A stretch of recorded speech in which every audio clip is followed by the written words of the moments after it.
एक साहब ने सवाल भेजा है कि औलाद के हाथों बहुत परेशान है, औलाद बड़ी नाफरमान है और गुस्ताख भी है, बेअदब भी है, कहना नहीं मानती, चिड़चिड़े हैं, तो उनके लिए कोई ख़ास अमल और ख़ास वजीफ़ा बताएं। मोहतरम नाज़रीन किराम, देखना यह है कि औलाद नाफरमान क्यों है, औलाद के हाथों आप परेशान क्यों हैं।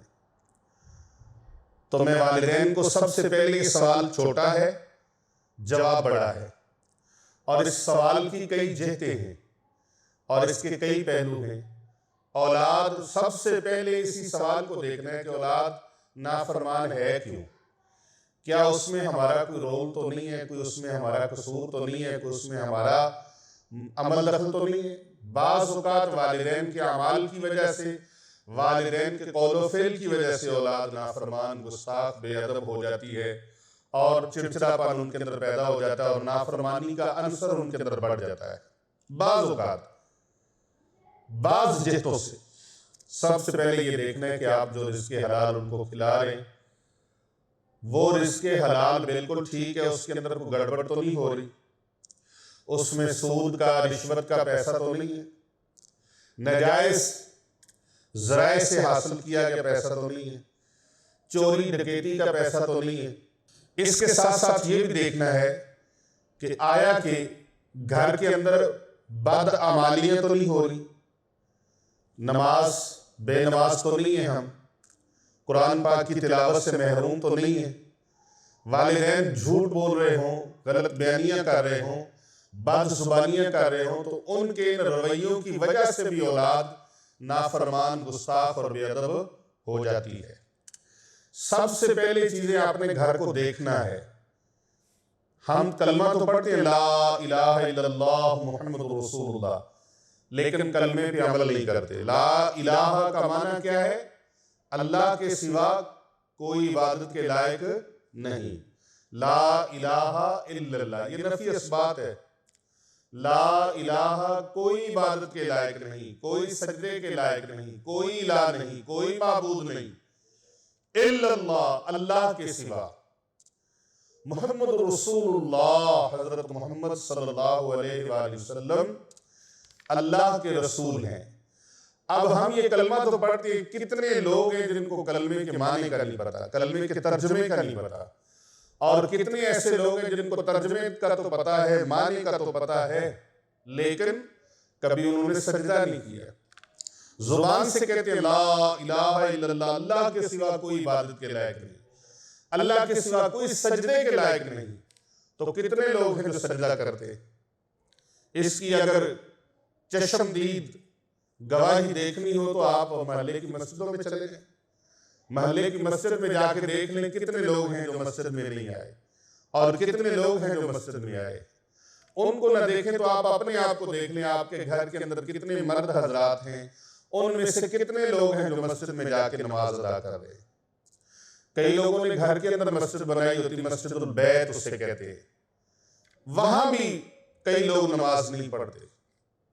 नमाज की सहूलत इतनी है, जहां जमीन को अल्लाह ताला ने अपने प्यारे नबी सल्लल्लाहु अलैहि वसल्लम के लिए पाकीज़ा फरमा दिया है, लेकिन पाकीज़ा फरमाने का मतलब जहां नमाज का वक्त हो जाए, आपको मस्जिद नहीं मिली, आप नमाज अदा कर लो, बावुज़ू हो जाओ और नमाज पढ़ो। लेकिन कितने ही ऐसे लोग हैं जो सजदे नहीं करते, उनकी जबीनें, उनके माथे सजदे से महरूम। तो ये भी देखना है, ये भी देखना है कि रिज़्क़ हम कितना खिला रहे हैं, कैसा खिला रहे हैं। ये भी देखना है हमने घर के अंदर रवैयों को कैसा किया हुआ है। तो ये सारी चीज़ें मद्देनजर रखनी है। फिर भी उसके बावजूद अगर औलाद नाफरमानी करती है, आपके मुलाजिम नाफरमानी करते हैं, आपके मातहत नाफरमानी करते हैं, बेअदबी करते हैं, तो उस नाफरमान औलाद की वजह से आप परेशान ना हो, बल्कि एक अमल शुरू कर ले। हर नमाज के बाद अव्वल आखिर 11-11 बार दुरूद पाक और 100 मरतबा ये आयत मुबारका सूरत तारिक की है, कुरान मजीद फुरकान हमीद के 30वें पारे सूरत तारिक, उसकी आयत मुकद्दसा है। ये पढ़कर औलाद की इस्लाह के लिए और फरमा बरदारी के लिए अल्लाह से दुआ मांगनी है कि या अल्लाह पाक मेरी औलाद को, मेरे बच्चों को, मेरी बच्चियों को ताबेदार फरमा दे, फरमा बरदार फरमा दे, उनको नाफरमानी की लानत से महफूज फरमा। तो आपने ये दुआ करनी है, और जब आप 100 मरतबा इस आयत मुबारका को पढ़ लेंगे तो 100 मरतबा आयत मुबारका पढ़ के पानी के ऊपर दम कर दें। वो पानी आपने अपने बच्चों को पिलाना है, और दिल के अंदर आपने तसव्वुर रखना है कि या अल्लाह मेरे बच्चों को मेरे फरमा बरदार बना दे, मेरी ज़ुर्रियत को, मेरी औलाद को, मेरी आने वाली नस्लों को भी आपने बड़ों का फरमा बरदार रखना। अब दुआ सुन लीजिए, वो दुआ कौन सी है?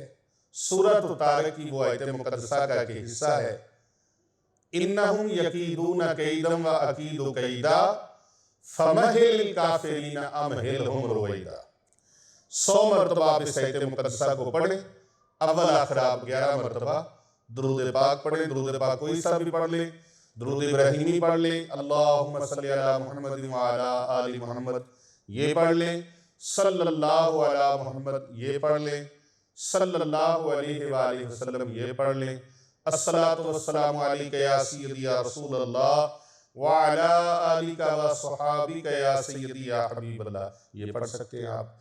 कोई सा भी दुरूद पाक आप अव्वल आखिर 11 बार पढ़ें, 100 मरतबा ये आयत मुबारका पढ़ें, और फिर पानी के ऊपर दम करके सारे बच्चों को पिलाएं। 11 दिन तक पिलाते रहें।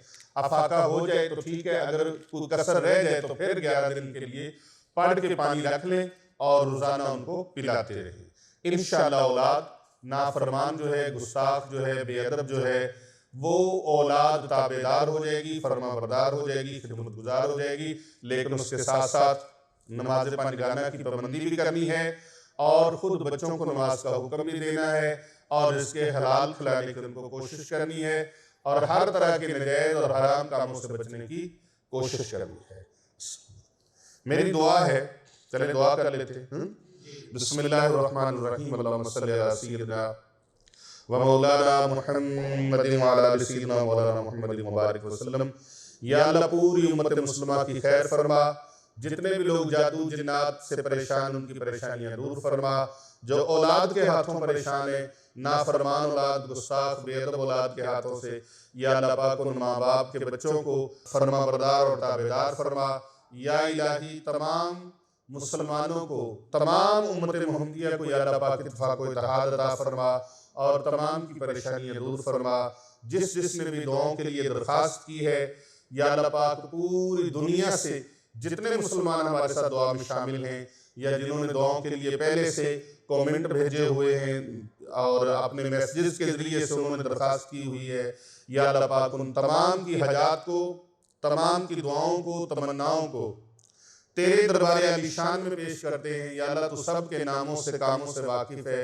या इलाही उन तमाम की दुआओं और हजात को पूरा फरमा। या अल्लाह कबूल व मंजूर फरमा। या अल्लाह सब की परेशानियां दूर फरमा। सल्लल्लाहु अला हबीबी खैर खल्क़ी मुहम्मद।